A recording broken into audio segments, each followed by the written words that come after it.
name is Carson. Welcome to Thrifty Garage, a channel where we do everyday repairs, how-tos, and reviews. In today's video, we're hooking up the equipment trailer. This is a Diamond C equipment trailer. We're going to load up the Bobcat Mini X, and we're going to head out to a commercial job.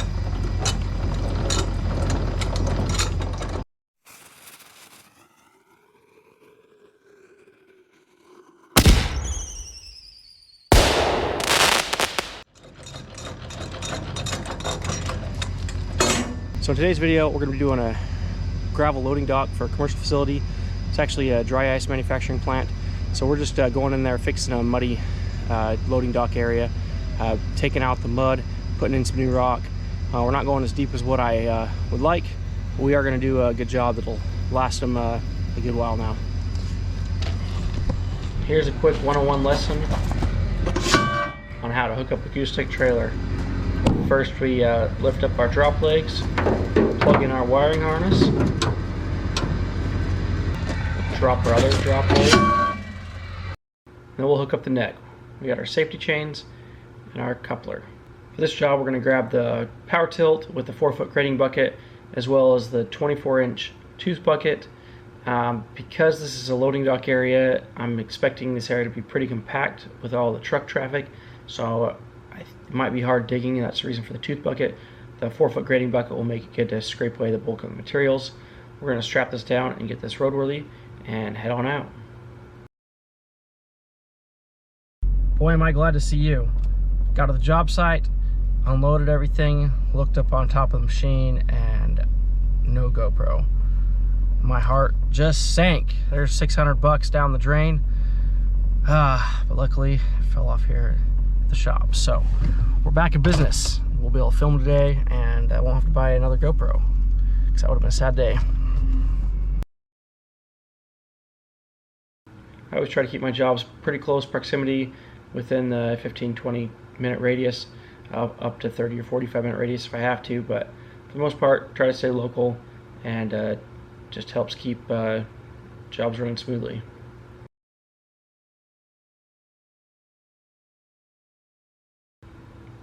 We arrived at the job site. We're going to unload the equipment and then just park this trailer out of the way.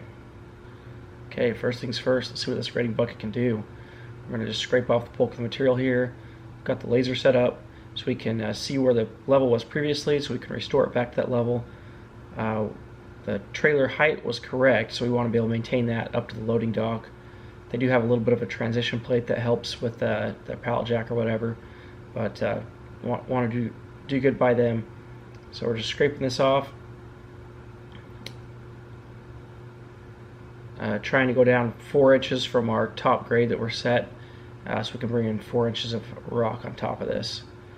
I found a few ravines on site that I was able to use this fill material in. It's not the best clean fill, or it's not clean fill, but they were happy to get some holes filled, and it was a good place to get rid of this material we would have had to haul off otherwise.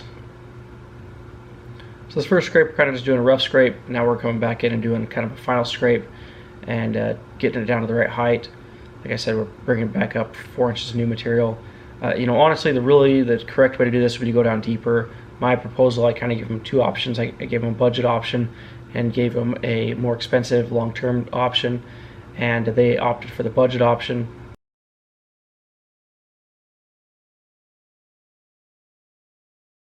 So you can see where we're kind of patching those holes over there, filling in that ditch. That was a pretty big rut over there, probably 8-9 inches deep in its worst place, maybe even more. Also have a big puddle out here. So part of the reason we're using clean on this project is we've got a drain out there by the street, but it's actually higher in elevation than this loading dock is, so it's kind of unfortunate when it get heavy rain events. This loading dock actually fills with water before anything else does. There's also a big hole out there by the street that I'm filling in as best I can. Honestly, it's probably just going to reform again because there's nowhere for the water to go. The water's got to sit in one of those low spots. But so part of the reason for using clean here is because they requested the clean, as well as they're hoping that it's going to drain down through that material on the surface and percolate down. We'll see how it works out. I always follow up on these jobs and see how they're doing and monitor things like that. So here's our first load of rock. just getting that last little bit cleaned out of here, and we're ready to dump this load here. I just kind of filling this one out. I planned for a load or two, and we'll see how far this first load goes and if we need to go pick up a second. And here we were having some issues with the battery on the dump trailer. It ran out of juice, and then we hooked up a jumper box to it, and then it wouldn't work at all. We realized that the battery terminal got pulled off, put the battery terminal back on, but it was still out of juice, so we had to jump it still. Anyways, we got it lifted up, got it dumped. This dump trailer has been sitting for several weeks since the last time we used it, so it doesn't surprise me we had this issue. That no-go jump box is always in my truck and makes situations like this a breeze. If you're interested in that, check out that review video. Yeah, we got this first load done. We're going to spread this out, see how far it goes, check our grade with a laser, and see if we need to go get some more. So we're about an inch low, maybe an inch and a half. So Jacob's gonna go off and get another load, and while he's gone, I'm gonna pull this trailer forward and kind of just rough up the rest of this loading dock. This isn't really part of our project, but while I'm waiting for him to go get another load, kind of clean up our area, make it look like a really nice loading dock area. Obviously, I don't use these sides very often, so I'm kind of just scraping up the surface, roughing it up, removing the weeds, and smoothing out this whole area, make it look as nice as possible.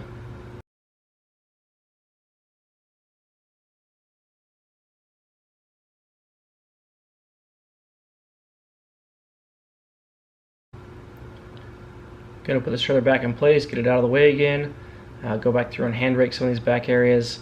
There was a few random large rocks in here, just a half a dozen or a dozen, so kind of collecting those as I went, but just kind of roughing up the edges there, making it look nice, raking it out. And then I had him get a full load. I always get a full load. If we're going to the quarry, might as well just get a full load. I've got my driveway expansion project that I use that on, and just scooping this out of the trailer and kind of putting it those places that we needed based off the laser. Had him pull forward, and I'm just gonna quickly throw it back into place and check it again with the laser, make sure I've got enough pulled out, and then I'll send him off to dump off that excess. We're looking pretty good, so now we just got to do the final grade.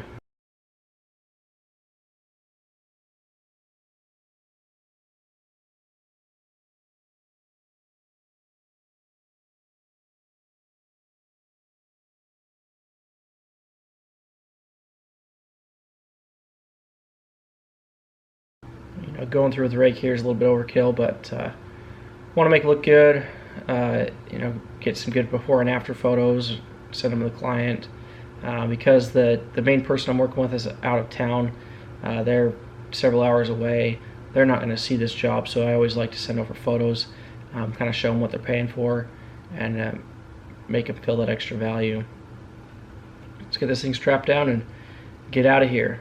So we're going to haul off the Mini X first. We'll come back later for the skid steer. And we've got a video for the skid steer we'll be doing in the future. This whole project, the skid steer is leaking. And it's got a quick attach for the bucket system. Love that system, but that quick attach system, one of the nipples on the hydraulic ram got damaged and started leaking. So we're going to go to the shop and take a look at that and try and make a repair on that. So be sure and check out that future video. And thanks for watching this Thrifty Garage video. We'll see you on the next one.